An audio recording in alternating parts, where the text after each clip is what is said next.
What if I told you that World War II, the most devastating conflict in human history, wasn't inevitable? Would you believe me? World War II wasn't a sudden explosion of violence that erupted out of nowhere. Rather, it was a complex, interwoven tapestry of political, economic, and social factors that led the world into this catastrophic conflict. Let's unravel these threads one by one. Firstly, consider the Treaty of Versailles, the peace agreement that ended World War I.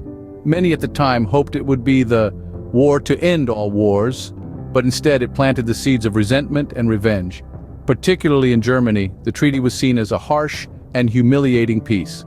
It imposed heavy reparations and territorial losses, which created a fertile ground for the rise of extremism. Enter the rise of fascism, an authoritarian and nationalistic ideology which took root in countries like Italy, Germany, and Japan. This ideology, fueled by economic hardship and political instability, promised to restore the lost pride and power of these nations. In Germany, Adolf Hitler and the Nazi Party capitalized on this national resentment and the desire for a strong leadership to ascend to power. Parallel to this, the expansionist policies of Germany, Italy, and Japan also played a pivotal role. These nations, driven by their desire for more territory and resources, embarked on aggressive foreign policies.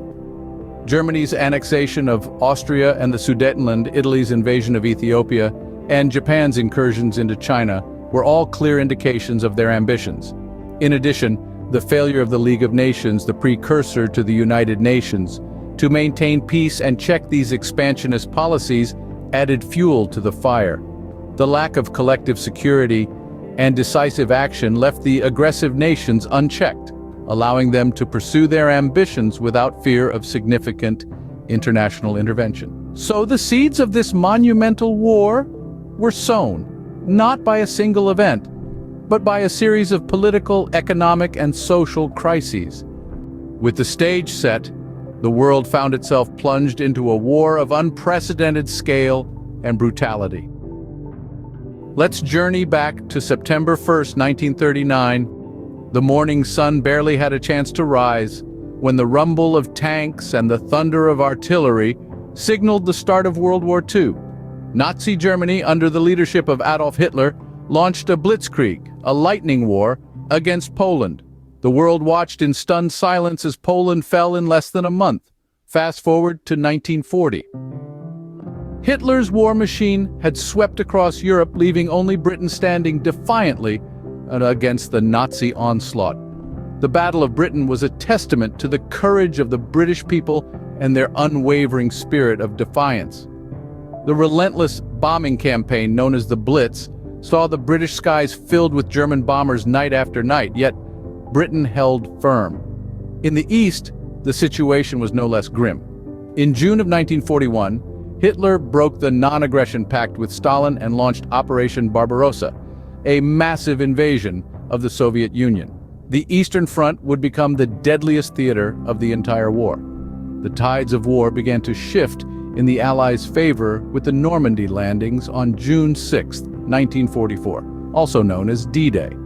The largest amphibious invasion in history saw over 150,000 Allied troops storm the beaches of Normandy, France.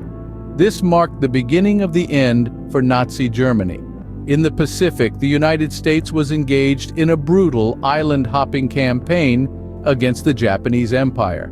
From the Battle of Midway to the invasion of Okinawa, the Pacific theater was a testament to the ferocity and determination of both sides.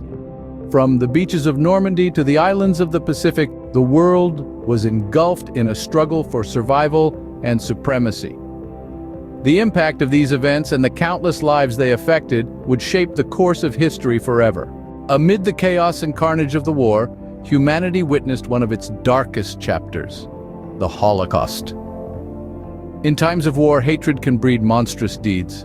This was brutally evident in the Holocaust, a systematic genocide orchestrated by Adolf Hitler's Nazi Germany, which aimed to annihilate the entire Jewish population of Europe. This horrific chapter of World War II began unfolding in the 1930s, reaching its peak in the mid-1940s. The Holocaust was born out of a dangerous mix of ancient prejudices and modern pseudosciences like eugenics. The Nazis, fueled by a warped ideology of racial purity and Aryan supremacy, saw the Jewish people as an existential threat. This belief, along with the economic and political instability of the time, led to the systematic extermination of 6 million Jews. These innocent lives were brutally extinguished in concentration camps through mass shootings and in ghettos. Names like Auschwitz, Treblinka, and Bergen-Belsen became synonymous with death and despair. The images of emaciated bodies, mass graves, and gas chambers haunt us still today, serving as a chilling testament to the horrors humans are capable of inflicting upon each other. But the impact of the Holocaust extended far beyond the borders of Europe. It triggered a global awakening to the atrocities of genocide and led to the creation of the United Nations Universal Declaration of Human Rights. It also resulted in the birth of Israel as a safe haven for the Jewish people, forever altering the geopolitical landscape of the Middle East. Yet, despite the international recognition and remembrance of the Holocaust, its scars remain. The survivors and their descendants bear the psychological and emotional burden of this tragedy. Anti-Semitism, though less overt, continues to persist in many parts of the world, reminding us that the roots of hatred are deep and difficult to eradicate completely. The Holocaust serves as a grim reminder of the depths to which humanity can sink in times of war. It also stands as a call to action for us all, urging us to actively combat bigotry and prejudice in all its forms, lest history's darkest chapter repeat itself. The war, however, didn't just bring unprecedented destruction, but also ushered in a new era, the Atomic Age. This was a time of immense scientific progress, but also of profound fear and uncertainty. The Atomic Age began in the crucible of World War II with the development of nuclear weapons. In the United States, the Manhattan Project brought together some of the greatest minds of the time, including Robert Oppenheimer, Richard Feynman, and Enrico Fermi. Their mission was clear, yet daunting: to harness the immense power of the atom before their enemies could. The result of their efforts was the atomic bomb, a weapon of such destructive potential that it would forever change the face of warfare. On August 6th and 9th, 1945, the cities of Hiroshima and Nagasaki were reduced to rubble in the blink of an eye. The death toll was staggering, with hundreds of thousands of lives lost in an instant. But the horrors of atomic warfare didn't stop there. The radiation sickness that followed in the wake of the bombings inflicted further suffering on the survivors. The world had seen the destructive power of nuclear weapons, and it was a sight that could not be forgotten. The end of the war didn't mean the end of the atomic age, however. Quite the opposite. In the post-war world, nuclear power became a symbol of national strength and technological prowess. It also became a source of fear, as the Cold War set the stage for a global nuclear arms race. The world had entered a new era, one in which the threat of total annihilation loomed large. It was a time of paradox, where the very technology that promised unlimited power also threatened the very existence of humanity. The mushroom cloud over Hiroshima and Nagasaki not only marked the end of World War II, but also the beginning of a new nuclear era. In the aftermath of the war, the world was reshaped. But what did this new world look like? The end of the Second World War brought about profound changes in the political and territorial landscape.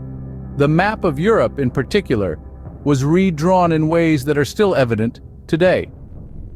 Germany, the epicenter of the war, was divided into two distinct entities.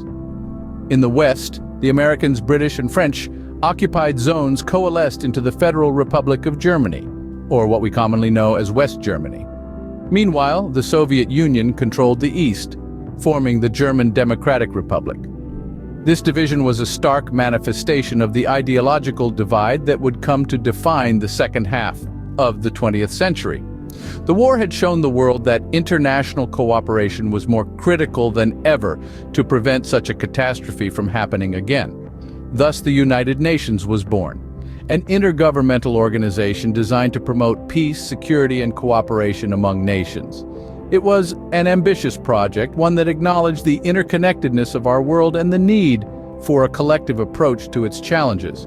But even as the UN was being formed, another conflict was brewing: the Cold War. The ideological divide between the capitalist West and the communist East, epitomized by the United States and the Soviet Union, set the stage for a new kind of warfare, a war of words and ideas, of espionage and brinkmanship that would dominate global politics for the better part of the next half-century. This was the new world order that emerged from the ashes of the Second World War. It was a world of divided nations and united nations, of cold wars and hotspots. It was a world shaped by the lessons and legacies of the most devastating conflict in human history. World War II, a war that changed the world, left us with a legacy that continues to shape our lives and our future.